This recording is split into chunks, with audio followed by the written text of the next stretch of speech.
There we go. PS4 finally got with the program. Alright, ladies and gentlemen, we have arrived at the season finale here in Season 11 of ARC Formula 1. The finale will take us to the Brazilian Grand Prix at Interlagos. Bit of a small grid today because there are a few key drivers who could not make it for one reason or the other. But even still, we do have, I think, 2 drivers making their debut.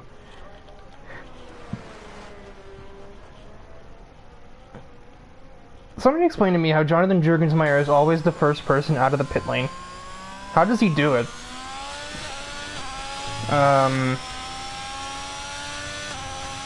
He's already almost about to finish his first lap.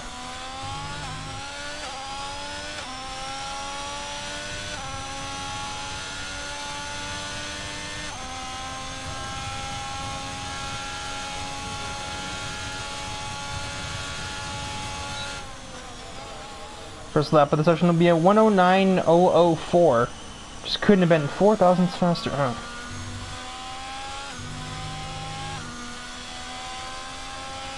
Currently attempting to share the stream outwards.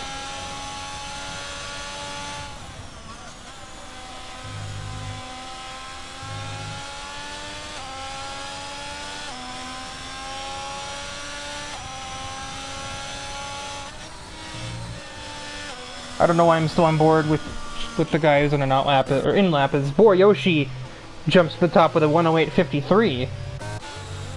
Who's on a lap. The only other person that's on a lap, AJ Knickel, has just begun his, I do believe.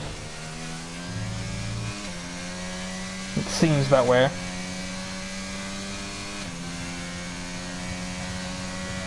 His teammate Luke Allen is also behind him on a lap, so... Both Alpines pretty well coordinated today, it appears.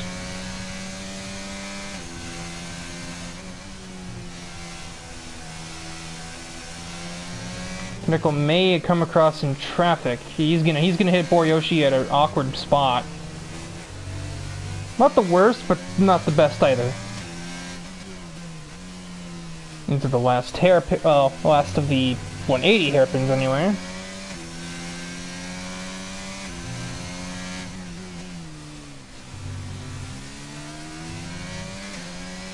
Will AJ Knickel perform on his first attempt of the session?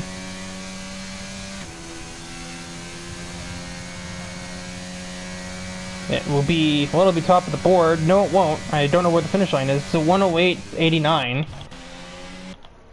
His teammate Luke Allen comes in not even just a tenth behind his teammate.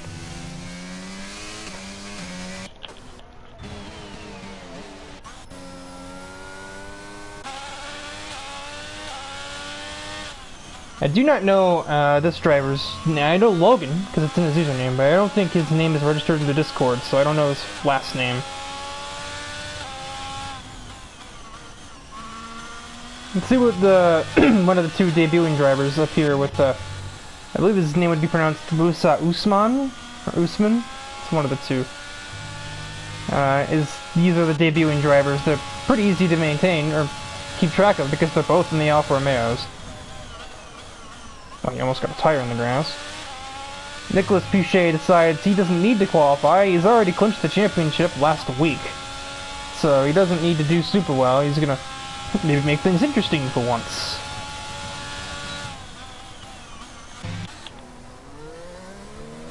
I think I'm gonna elect to ride on board with Matthew Stotts as the as we proceed with the sort of track guide,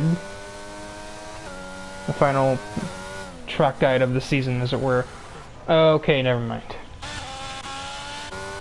Ay caramba, that one rode itself right there. Ryan Phillips in the Red Bull managed to split the 2 Alpine cars down the middle with an 8.925.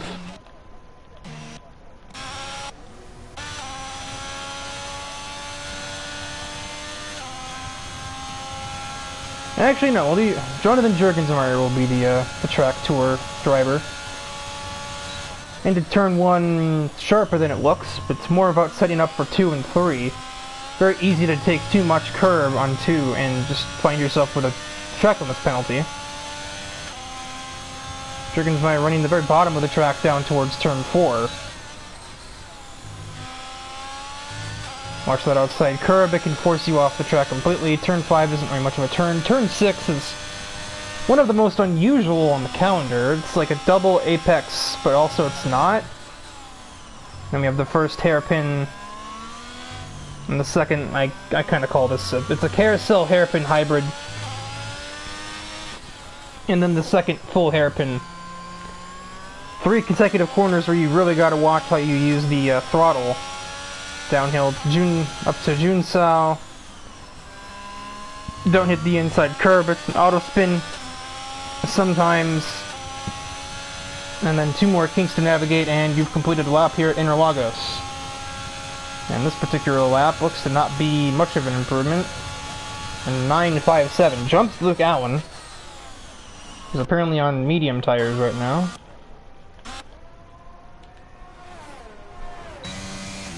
Interesting call. Boriyoshi in the AlphaTauri is still uncontested for pole. He's coming up to the line, he's going to do another lap here as we are almost halfway through this qualifying session. Right on the razor's edge for track limits going through 2.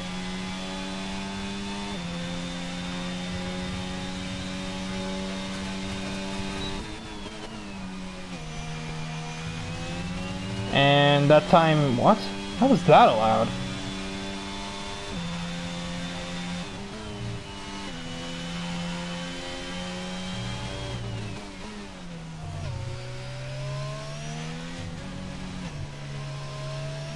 Slowly trickling his way through the carousel.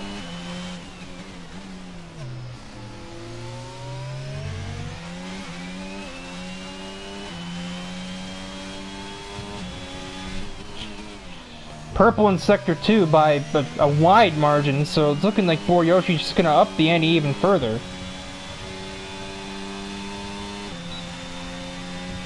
Up to the start-finish, what will the AlphaTauri set here? A 7.98. Man, maybe we need a Nico Piche on this one. That dude is lighting the track on fire over there.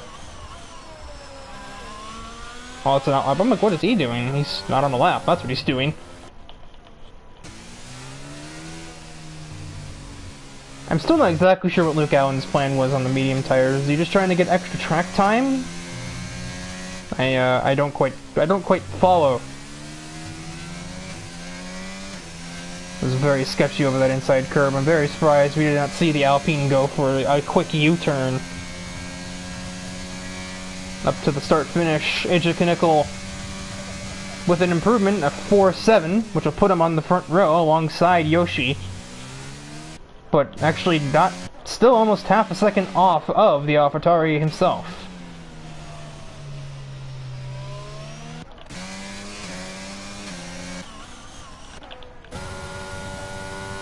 Matthew Suss managed to get the car to go in a straight line long enough to begin his first qualifying lap of the session.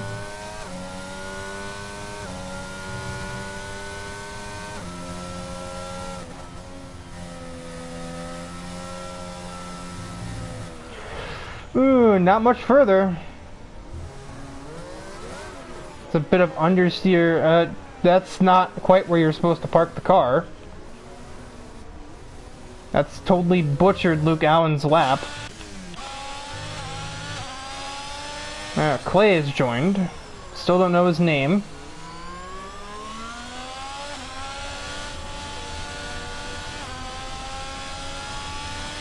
And whatever lap Luke Allen had going had just been been deleted by that Aston Martin's mishap. Jurgensmeyer is going to head up to the start-finish line. He's going to take his third qualifying lap of the session.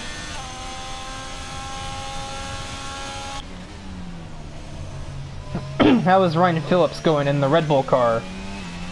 Up by a tiny bit in Sector 2. I think I saw he was like 600ths up, flirting with disaster on that inside curve, just as AJ Knickel had done before him. Boriyoshi thinks that that lap is good enough. and he's retired his car from the session.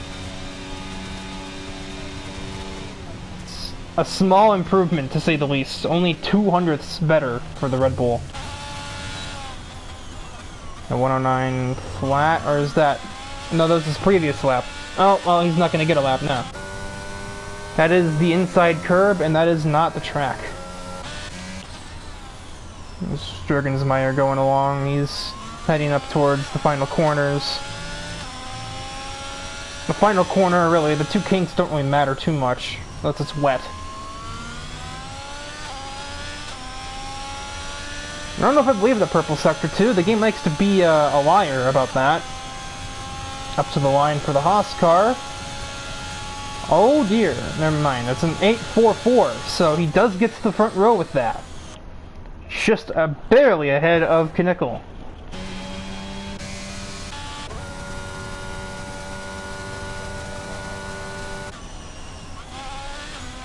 Some move down here. Oh. Hope you didn't need that front wing there, Dylan Thomas. Not ideal.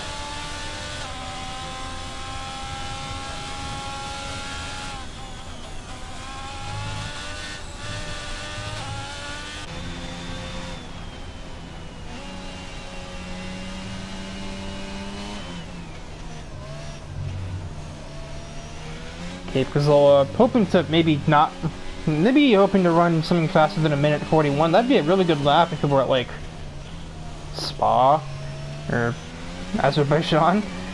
It's about 30-something seconds off the pace here at Brazil, though, so he's up 30 seconds. I would say he's on track for an improvement. Maybe that's just my guess. Up to the line comes the second AlphaTauri. His teammate is currently on pole, but he's run only a 9.5, so he improves. He has a tire in the grass as well. We're going to get that lap in when he did. Ow.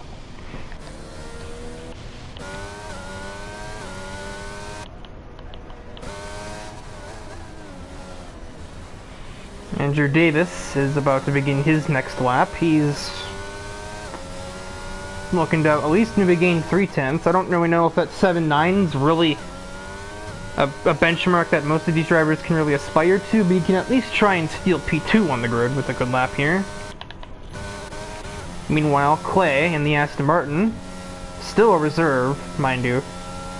He is on his way around the track, and I believe he is, if anybody, a driver that can, in fact, challenge that 7.9.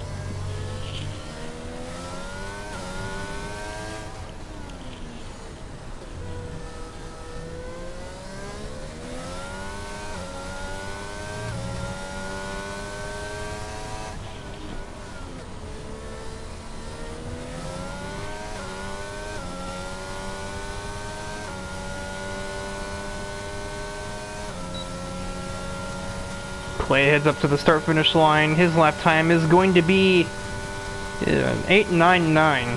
8.9 zone seems to be where a lot of drivers are hanging out right now. As Andrew Davis is making his way through Sector 2.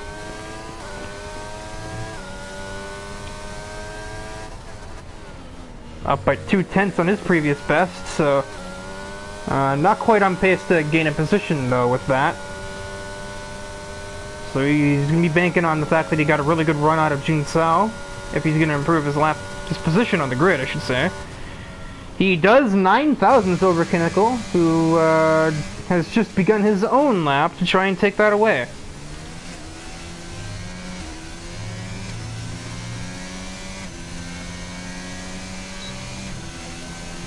Dylan Thomas has thrown everything he can at the lap times. Not quite the qualifying performance that he's looking for, I don't think.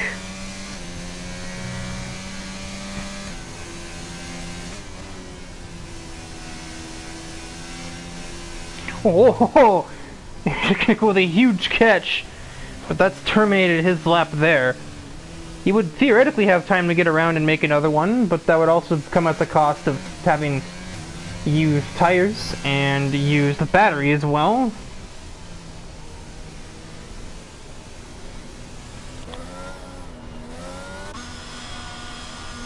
Jonathan Jurgensmeyer looking for the efficiency record. He's going to make an outlap, he's going to try to make a 4th qualifying lap in this session.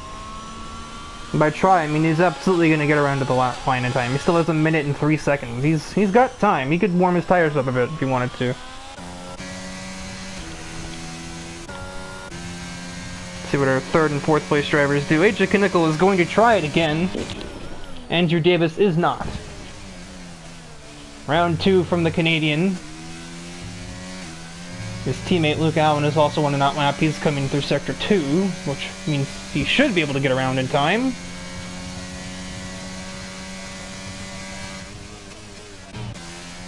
So right now, Ryan Phillips, AJ Knickel, and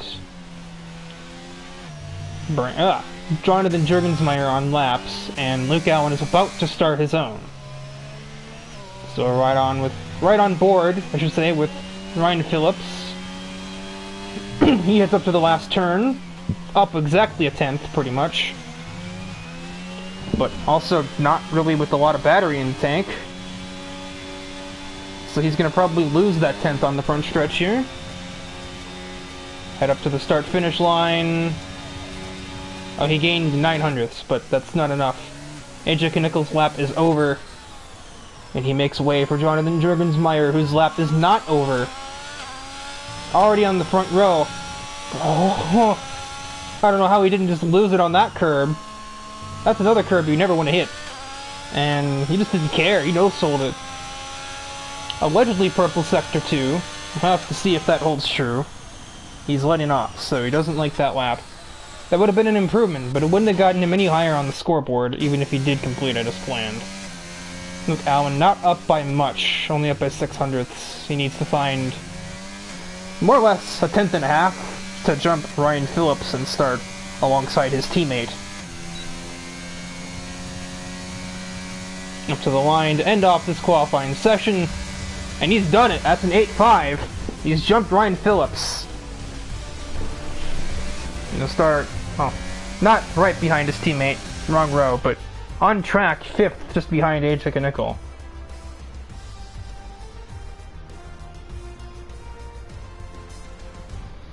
So clearly, Boriyoshi untouchable in qualifying. Musa Usman. I'm a little bit questioning of that. He's not exactly flirting with the 107% rule by any means, but he is on mediums. I don't know.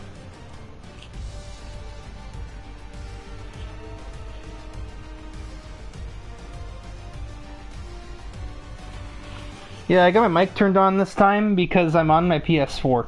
So I don't have any technical complications. The only thing I had to do was make sure I was in a party chat when I started the stream. Something I knew I should have done with the Heat stream the other night anyway was just do it on my PS4. It's simpler to use. The improved fidelity and performance of a PS5 is slightly negated anyway because the stream quality can only get so good on a PS4 or 5. 720p, no matter what, it can't do 1080-60. So what would be the point?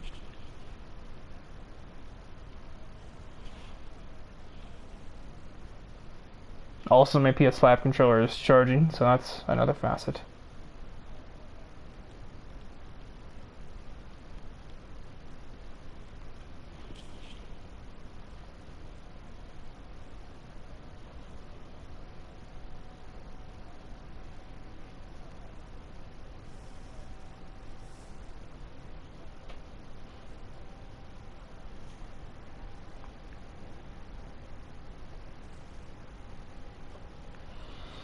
As we wait for the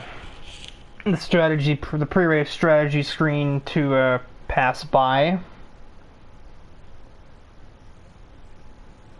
So on the formation lap then.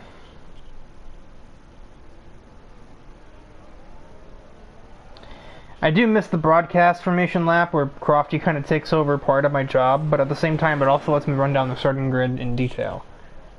And also bring the telemetry and other data on the screen. So we have Boriyoshi on his first ARC pole, followed by Jonathan Jurgensmeyer, Andrew Davis, AJ Knickel and Luke Allen start 4-5 as teammates. I think their final race as teammates, if I'm not mistaken. Ryan Phillips, the Aston Martin of Clay. One of the two new drivers in this event, Logan06, I don't know his last name.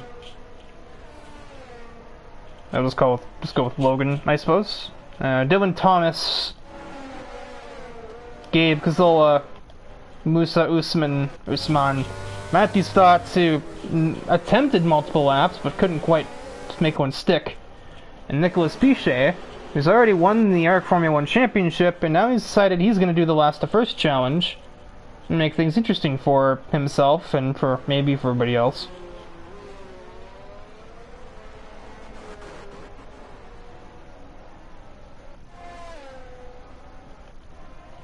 Ultimately, I still have very little doubt in my mind that he could still win the race anyway from back there.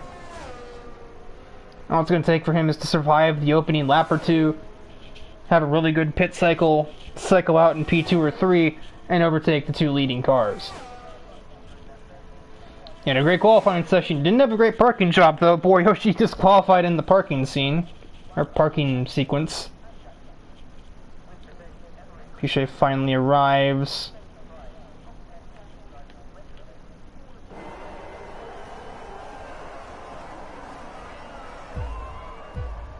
Three, 4, 5 red lights. They're nowhere on the screen. And we are green from Brazil. Andrew Davis with a huge start. He's jumped both cars ahead of him, and he's into the lead. Jonathan Jurgensmeyer also gets Boriyoshi off the start, as does the both Alpines. Pathetic start from our pole sitter, so it's not been ideal. Looks like we might be shuffling about for the lead. Andrew Davis, Andrew Davis was attempting to defend from Jurgensmeyer, who wasn't really all that close to him anyway. It is an absolute gridlock as we head into turn 6. Ryan Phillips also gets himself ahead of the AlphaTauri driver. Dylan Thomas ahead of 2 extra cars on this opening lap. I don't like these cameras. Please go away.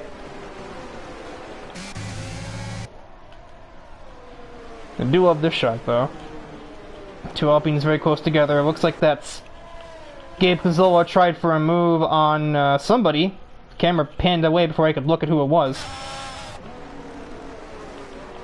Nicholas Pichet already up multiple places. He's already up 5 from where he started.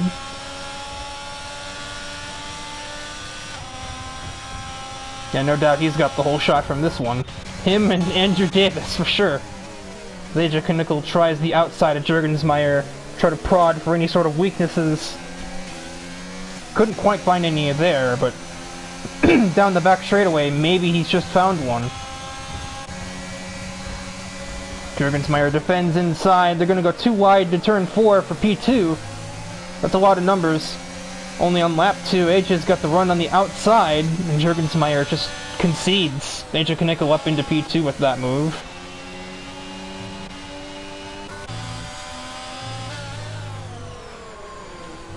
So what tires? Everybody is on mediums except for Boriyoshi. Alright, maybe that explains why he had such a shocker of a race start. He's on the wrong tires. Speaking of shocker, Gabe Kazola is already out of the race at turn 6. Oh, he's manually retired, I think. His car's still moving. And the game decides that thankfully decides that does not require a safety car. Luke Allen is going to follow his teammate ahead of the Haas, and he will take the position with ease down the main straightaway. I think Jurgensmeyer nearly just finding the back of Luke Allen. I think he's running some higher wings, which would explain his qualifying pace, and also explain why he's been taken over by both Alpines already. Musa Usman already has a penalty on 2 laps into a race. He's only made, like, what would that be? I think 26 corners, and he already has cut 3 of them. I fear anybody who has to deal with him as a lapped car. Boriyoshi offline. Nico Pichet. I was like, Nico? I was like, nope, that's not how you say his name. Nicholas Pichet put himself into P6 already. Here I figured he would wait till the pit cycles to have clean air. No, he doesn't need to wait. Man, everyone's just really playing with my track tour. I said don't hit that inside curb, it'll spin you, and everybody's hitting that inside curb and nobody's spinning. I feel attacked. I feel insulted. Nicholas Piché has a huge run on Jurgensmeyer, who recently got overtaken by Ryan Phillips. And he's just continuing to fall. Clay versus Dylan Thomas heading through turns 1 and 2. Thomas victorious on the way out, but a huge run from the Aston Martin is going to put that McLaren to rest, I would say. Matthew Stotts also gets ahead of Alfa Romeo of Logan. I don't know his last name. Maybe I should double check if that's in the Discord or not.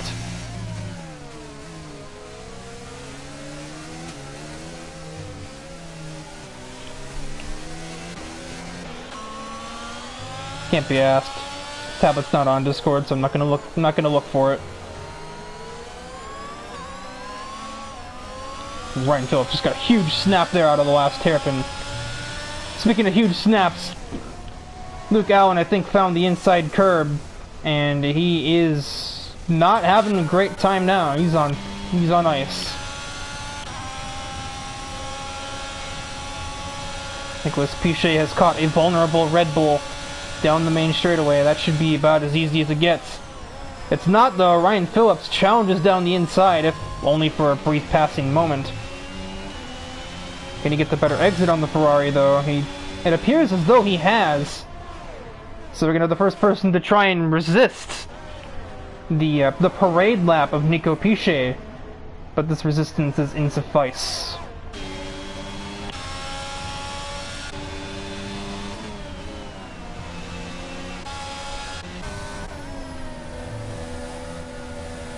Dylan Thomas at some point got back ahead of Clay.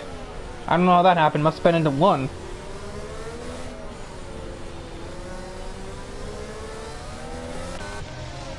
Ryan Phillips around in... But this is a weird spot to spin. He must have really had onto it for a second and then gave up.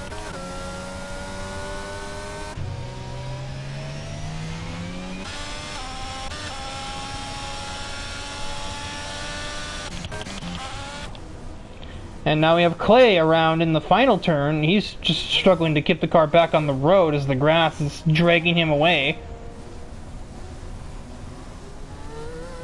Man, it gets a penalty for that. Oh, Codemasters, you absolute devils you are. Andrew Knickel has caught the race leader. You've done me to send, but he decided better of that into turn 4. Finally, I can rub my eyes for a sec. And Clay had seen enough after that penalty. He is retired in the pit lane. I mean, the penalty would have been taken away, but I suppose that wasn't the only operator there.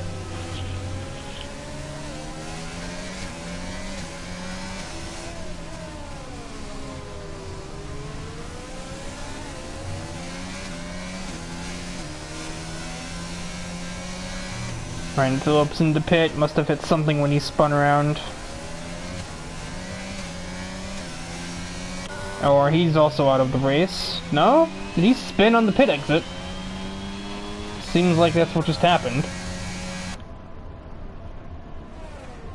Maybe looking at a 4-car, I can count 3-car battle for the lead. AJ Knickel's gonna try and take the money and run here.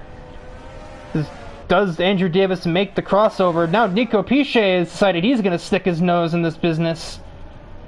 He might have just gotten the pair of them, and indeed I think he has. They're almost 3 wide, but he gets clear. Knickel runs Davis out of track. Very common thing to do at turn 4. They're still 2 wide, heading up towards 6. The inside's pretty dominant here, though. Andrew Davis might have at least kept second, and he shall. So in just 6.5 laps, Nicholas Piché has gone from last to first. It was hardly even a challenge, I feel like. He's racing on like level 50 AI over there. I can only wonder what kind of lap time he'd have set if he had to qualify or not. he probably would have gotten into this, like, low 7, 7-3 or some crazy stuff. Luke Allen is around once again. I can't wait to see the clickbait title for that one. Oh, Piche almost spins it through 1. Numbers are difficult, apparently.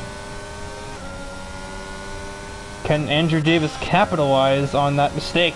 That seems like a no. He's running higher downforce than Piche is.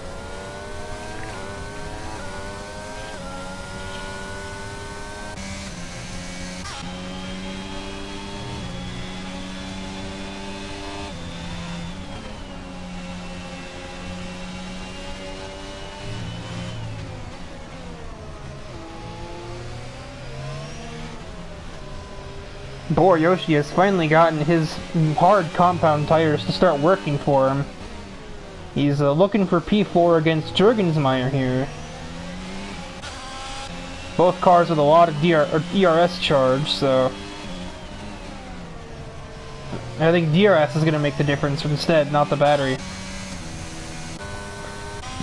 Speaking of battery, the top 3 are pretty evenly spread right now. AJ Kinnickle enjoying slipstream and lower wings, but not enjoying downforce. Yoshi takes 4th place away from the Haas with DRS assistance.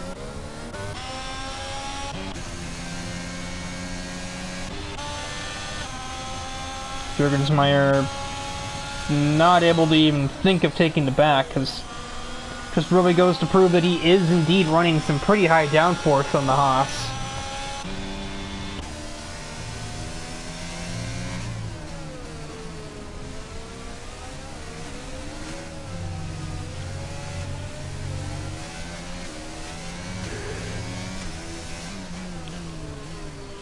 Ooh, pardon me.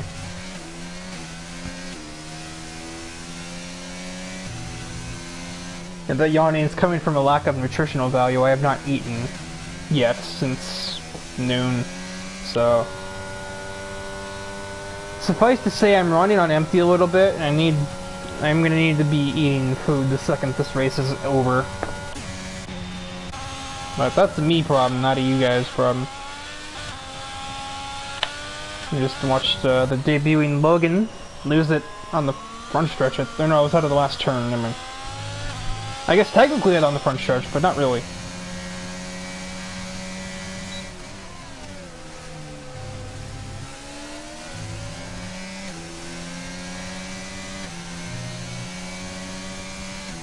Man, if Kinnickle ever manages to charge that battery back up, he's a dangerous weapon right now, because he has, I think, probably the lowest downforce on the circuit right now.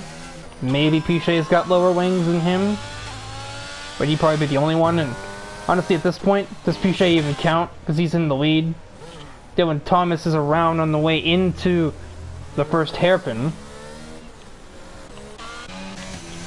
This race has seen quite a few small mistakes that's lost people time, but hasn't really damaged a lot of cars.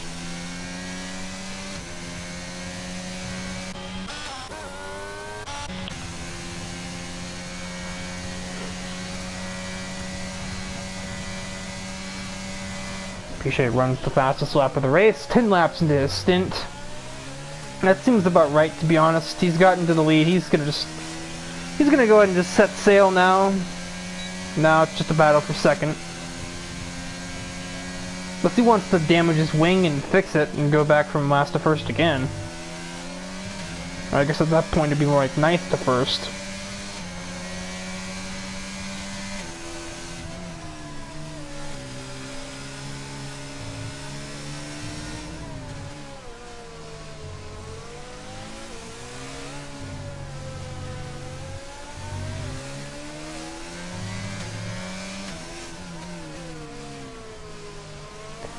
Like, even if he did do that, as I think Ryan Phillips just lost control again, indeed. Like, even if Piche did do that, could probably take hard tires to the end from here, and he'd probably still win. If he did break his wing off and have to repair it.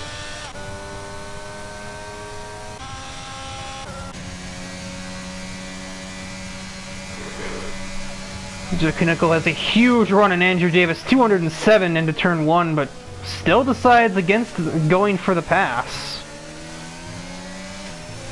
Might come back to bite him. I don't know if he'll get another shot like that. Okay, he will. He will, in fact, get another shot like that.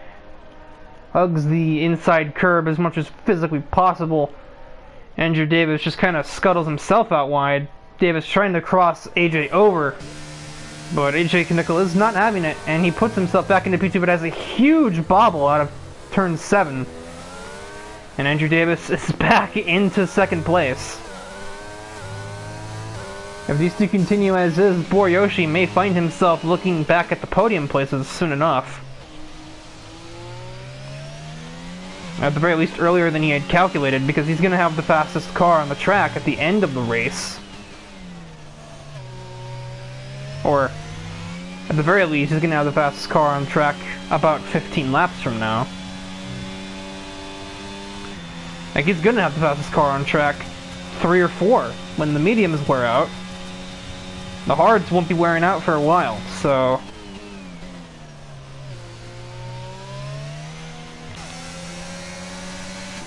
Nickel's right on that flashing light of that McLaren. This is pretty much a gimme this time. Now Andrew Davis is powerless. Never mind, he hits him with a huge crossover. That was immense from the McLaren. Somebody pointed out in the Discord, Andrew Davis actually got fired from his team. He's been let go going into season 12. But, he's making quite a free agent showing right now, making a move like that on the league owner. And again, this is exactly what Boriyoshi wants to see. He's probably rubbing his hands, or at least he would be if he wasn't having to steer a car. Missed apex from AJ. His struggles to overtake this McLaren may be starting to play an effect on his morale. Might be losing focus ever so slightly. It may seem like a silly thing to say, but believe me, there's definitely a lot of mentality in anything. Video games, racing leagues are no exception.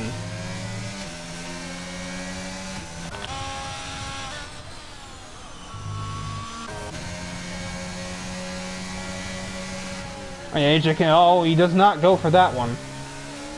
I thought for a sec he was, but he backed out at the very last minute.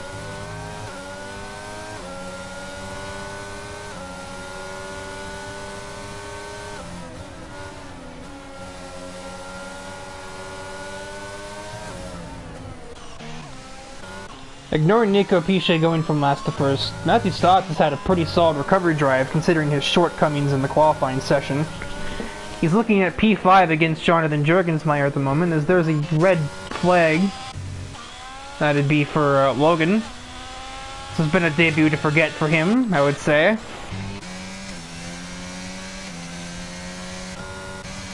Yeah, Knickel's starting to lose the plot against Andrew Davis here. He does make up more time on the front stretch, and if he makes 1, 2, and 3 well, he might have another chance again anyway. But it's clear to see that he's beginning to crack. As Matthew Stotts and Juergensmeyer, too wide through the Senna S's. The two drivers leaving about as much space for each other as humanly possible. Andrew Davis tries the same move again, but this time AJ, a little wise to that crossover, keeps his car in that apex longer. Andrew Davis couldn't cross over a darn thing there.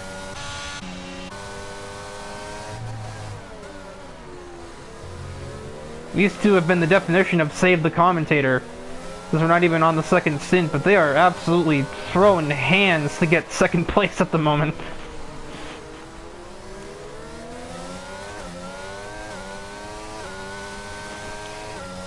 Knackle got a huge exit there out of that last hairpin that might have just sealed the deal for him here. Davis does have the advantage in battery count, and he's going to be using most of it, it seems, to try and get back there. I think we see Logan around again. But AJ Knickel just has too low downforce. Davis is kind of impotent down the straightaways compared to him. It doesn't seem like his downforce is high, it's just that AJ Knickel's running a dragster setup.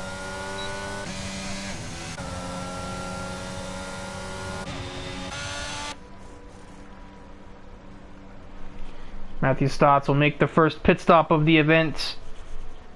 At least the first scheduled one. He will be the first to trigger the pit cycles as he goes on to the hard tires. And the camera is really confused right now. He will come out just behind Dylan Thomas in McLaren.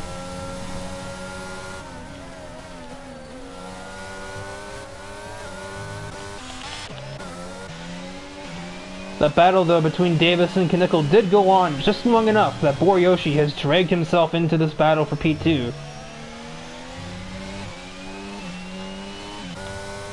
If one car can't take the second place away, maybe the other one can.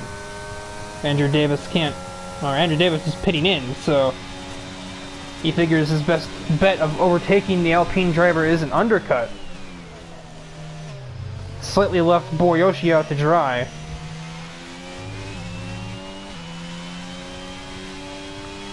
He'll get DRS despite not technically being in range at the time he hit the line.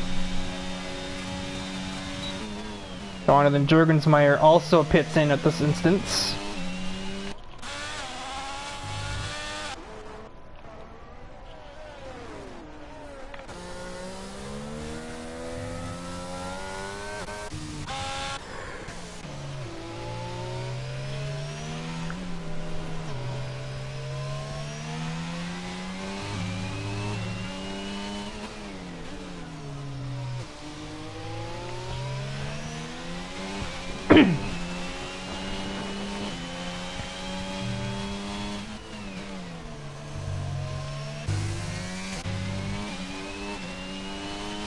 Looks like Boriyoshi's gonna miss the DRS on this occasion.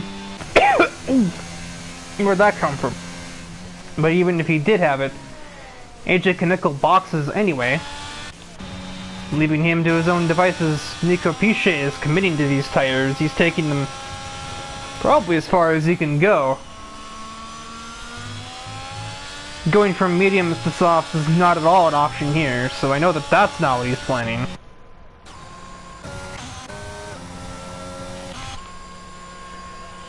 The AI version of Musa pits.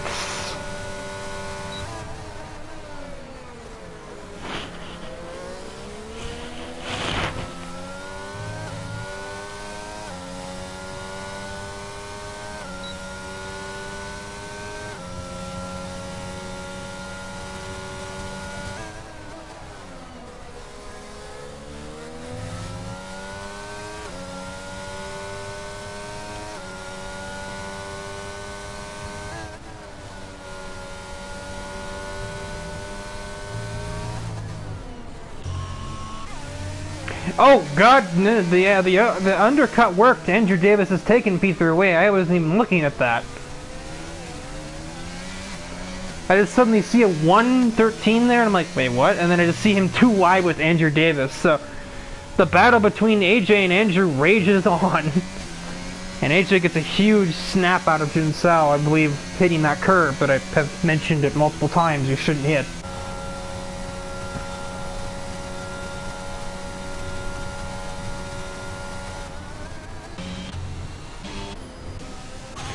Doing Thomas boxes, somehow, someway, Piche is still not into the pits yet.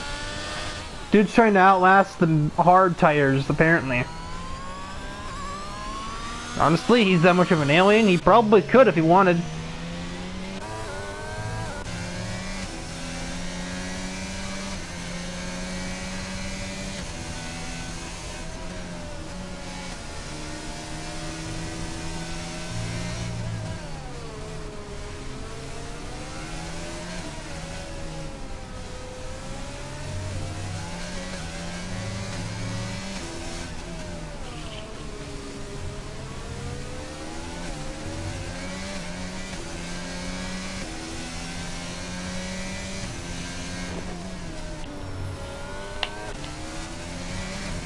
AJ Knickel seems to be a little weaker in the corners. That's probably just because he's got higher top speed, lower wings. So down this front stretch, he's going to make up like multiple tenths on that McLaren ahead. He's going to run the fastest lap of the Grand Prix, for good measure, in his bid to overtake that McLaren. They both jumped Boryoshi, but he's going to be coming out on the medium compound. So he's going to be going much faster than them in about a lap or so once he gets those tires heated up. No opportunity just yet for AJ. He has a pretty big run here. Does he take that? No, he thinks better of that, thankfully, because that would have just been a disaster if he tried an overtake into 6.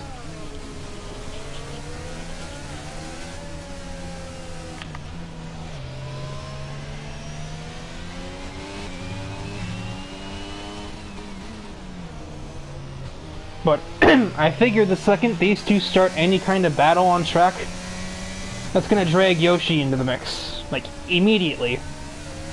He's only about a second back, he's got the better tires. He's got a heck of a lot more ERS than them. The only thing keeping him out of this battle right now is he's not in DRS range. It's easy overtake for AJ. The lower wings and everything else. Davis will have DRS here to try and come back at the Alpine, but I don't think that's going to do much. Yeah, he's not even on the battery. If he were on the battery, he may have had a shot at a pass. But then he might have... Instead, he probably would have just forced AJ to dump some of his own battery, and then they would have still been all squares.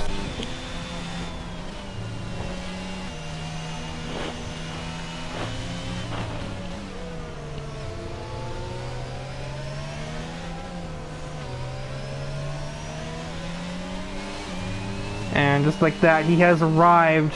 Logan 06 retires in the pit lane. So still no safety car from the 4 retirements, because they've all been pit lane retirements except for 1.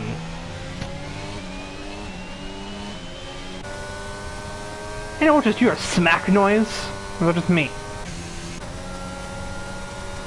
Davis once again with the DRS, but holy top speed! Yoshi's doing 2:11, fastest lap of the race, down the inside of the McLaren.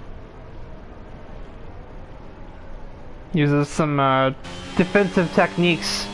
Elbows out battling from Yoshi. He gets himself into P3. He's played the long game. I don't think anybody on planet Earth had a chance against Piche, who still has not pit off of these medium tires. At this point, he might be going long to try and go on softs, which is the exact thing that I said earlier that you could not do. Is he listening to me? Is he just trying to spite me at this point? He's still not pitting! Oh my word. So, this is where Yoshi's got to turn on the tap water. He's got to... Why did I just say that? What? Rankerism there. Oh, AJ just had a bobble there, heading down the hill. That's exactly the real estate opening that Boryoshi needed. DRS, battery, slipstream, 200 something miles an hour. But AJ's actually still holding his own a little bit. They're gonna go too wide through turn 1 again. I don't know why I'm saying again. Just more people are doing that than before. Yoshi couldn't get it done there. AJ defending for all he's worth. But those medium tires are just too much for the Alpine to handle. He's run unbelievably wide, though. And so AJ Knickel is actually going to stay in P2 as Yoshi gives up the time earned.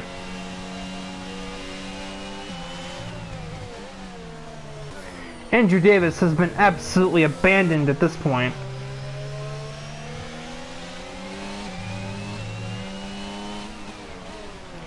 At long last, Nicolas Piche has come into the pit lane. And of no real shock, he's on the soft tires. He could have put on the intermediates and probably still won the race if he felt like it, but he just got to nail it in. He's got to go for that 1:09 fastest lap here in this Brazilian Grand Prix, I guess. Boryoshi with another shot at the Alpine. He's not nearly as close this time. He's going to brake aggressively. Still nothing. Kaneko is running a very white-knuckle Grand Prix at the moment. Boryoshi's got to have it this time. Sweeps around the outside, keeps it mostly in between the white lines. Knickel is still there. The pass is not complete. And Age is going to try to hold it on the outside of 6, but the inside is just so superior there that there wasn't a chance. And so, about 2.5 laps later, and a near disaster. Oh, that's stupid. Finally, Yoshi has taken P2 back. As far as I'm concerned, he's back where he started. Nicolas Pichet, he doesn't even count. He's the main character. He doesn't count. Nicola has DRS. He can try and chase that AlphaTauri back down with his drained battery. I don't think it's gonna matter per se.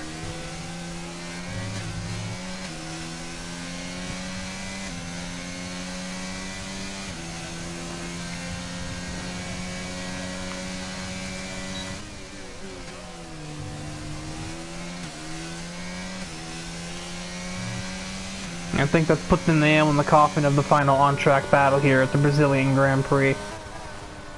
Barring excessive circumstances, everyone else pretty spread out minus these two. And if H's car keeps behaving in this way, he's only going to get further away from that car ahead.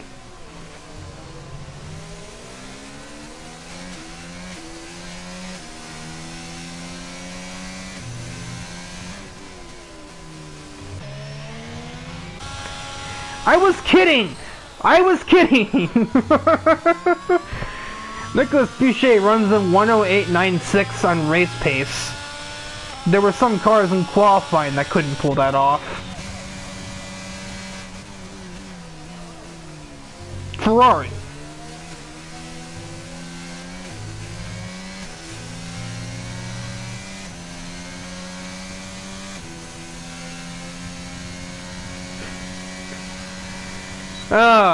This has been one of the most Grand Prix of all time, I think. I would say there's been a bit of everything. There hasn't actually been a crash. There have been spins, but no wheel-to-wheel or, you know, vehicle-to-vehicle contact, and most would say that's a good thing. I would also generally agree, but I think this race could have used something to spice it up. I know I'm very good at saying this and triggering something like that.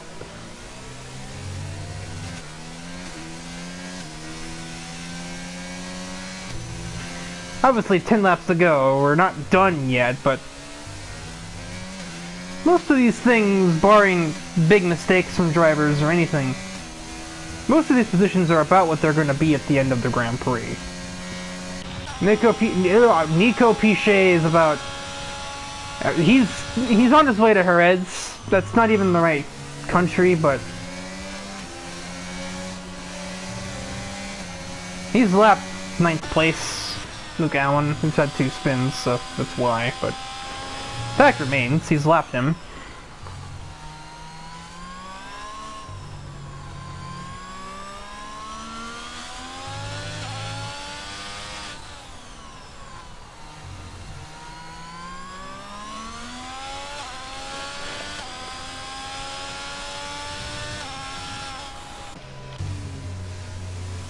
Now, Knickel is out of DRS range, pretty consistent, like pretty convincingly so.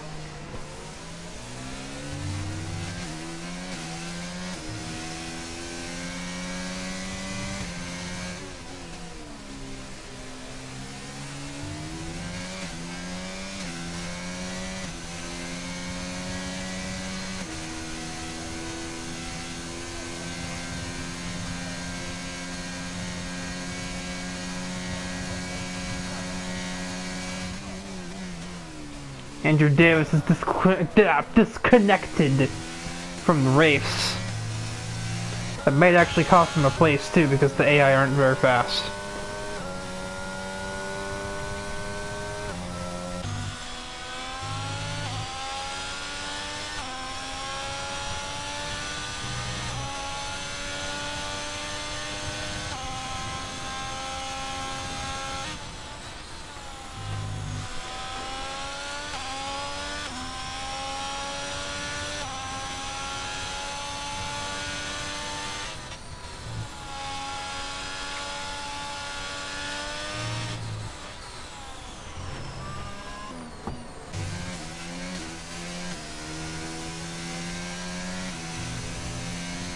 I had always been slightly fearing this would be an anticlimax.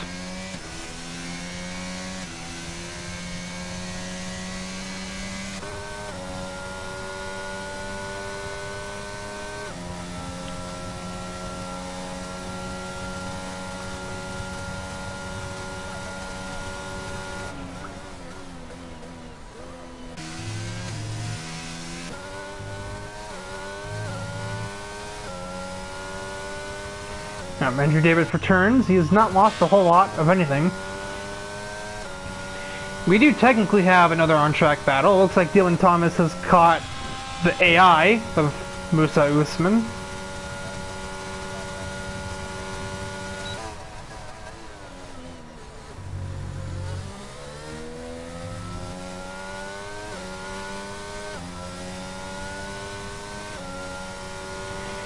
The pass wouldn't really mean much, considering, well, if he's getting disqualified from the race anyway, he's run a grand total of a lap under his own control, so...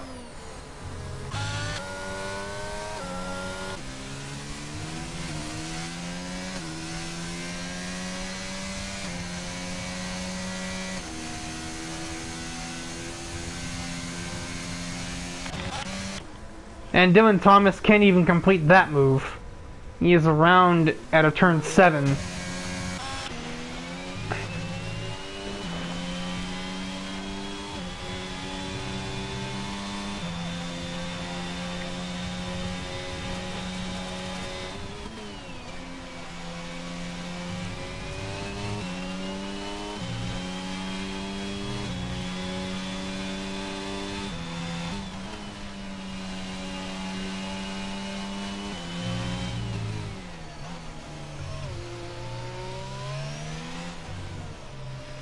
Ooh. Bit of an off-throttle emergency from Boriyoshi. He was able to catch it though. Didn't even look right, like the way that that car did that. I suppose should I be surprised? So Codemaster's game seeming off in some way? Unbelievable.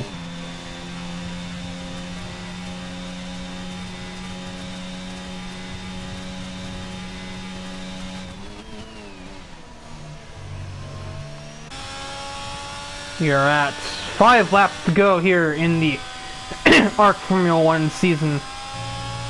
There's not a single battle on track to be had, as we spent the first 2/3 of the race battling for P2 between Yoshi, Knickel, and Davis. Jürgensmeyer had his occasional battles too.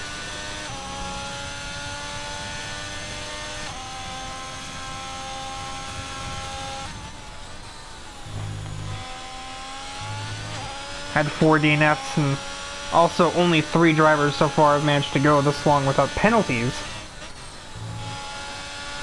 And Piche, unsurprisingly, and then Boriyoshi has done well to avoid them, as has Jürgensmeyer.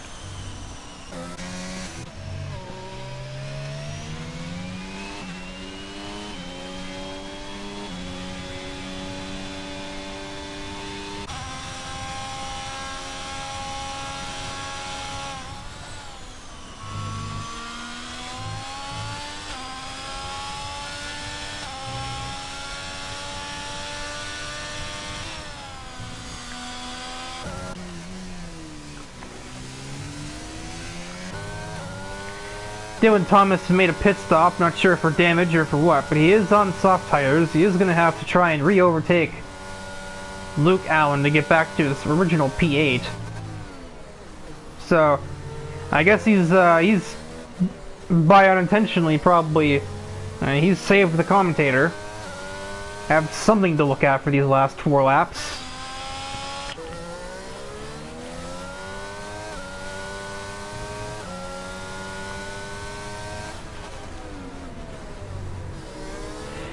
Well, it got a lot easier there. I think Luke Allen found a curb, for the looks of that.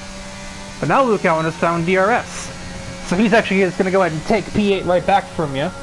He's just going to stop you right there, Dylan Thomas.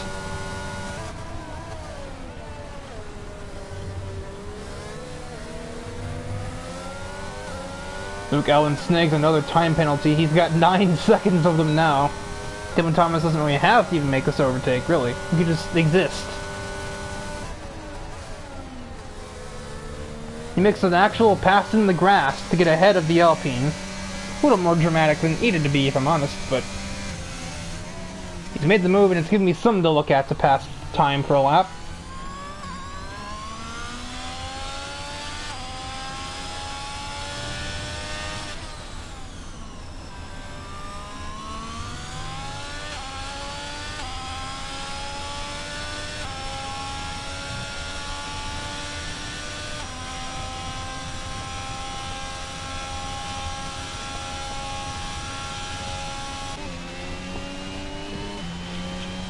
He was still here, what?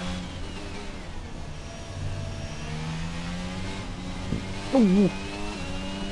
Another moment for Yoshi, as mediums may be starting to reach their limit. Soon enough, at least.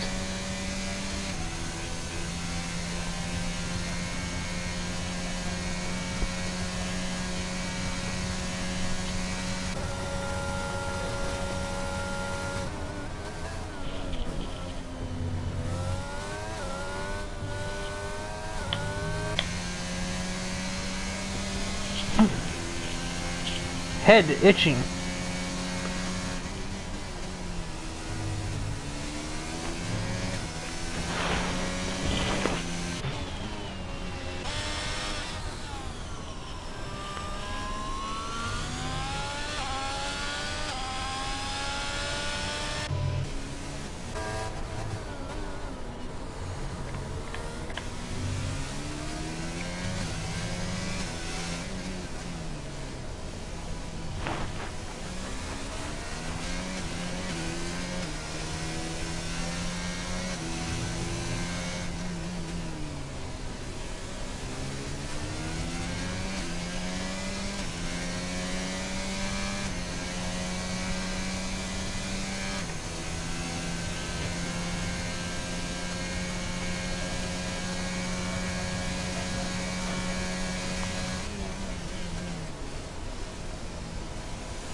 As our race leader, the championship winner, Nico. I keep doing that, Nico.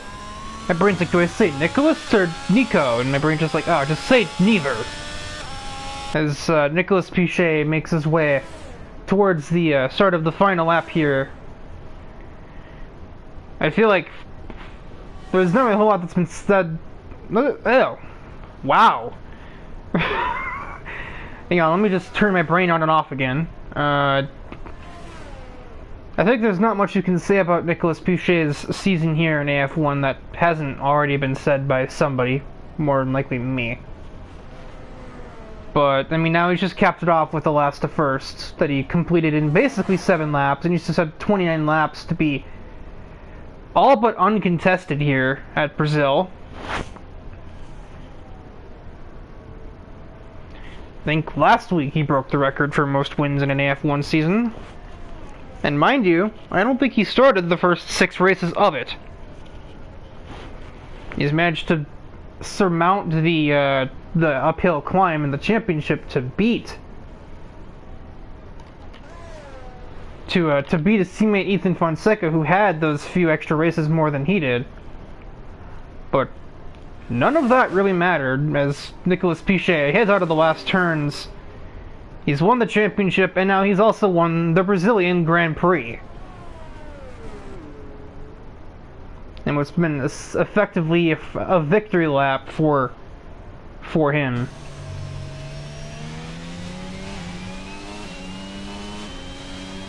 Poor Yoshi will start on pole, but he will only claim P2 on account of the alien encounter we've just had here at Brazil.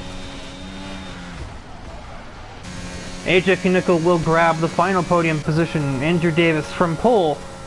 No, wait, I'm dumb. Andrew Davis from...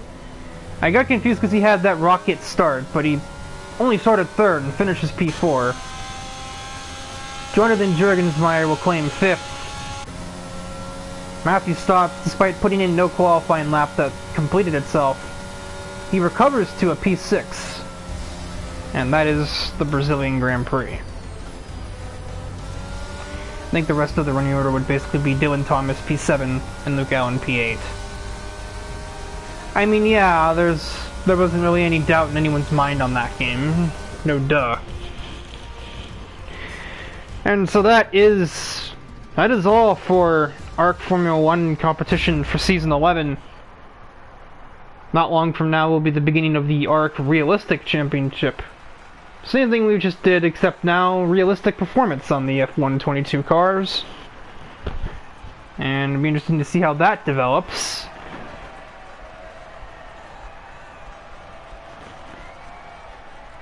It's basically a winter off series until the actual thing gets back into the full swing of motion.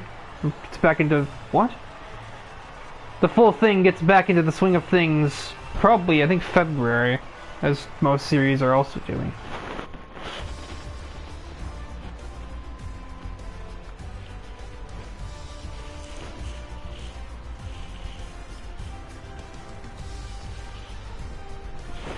Apparently Dylan Thomas got demoted to 9th after a penalty he got from recovering from a spin. I don't think that's going to stay that way, because he got it from spinning.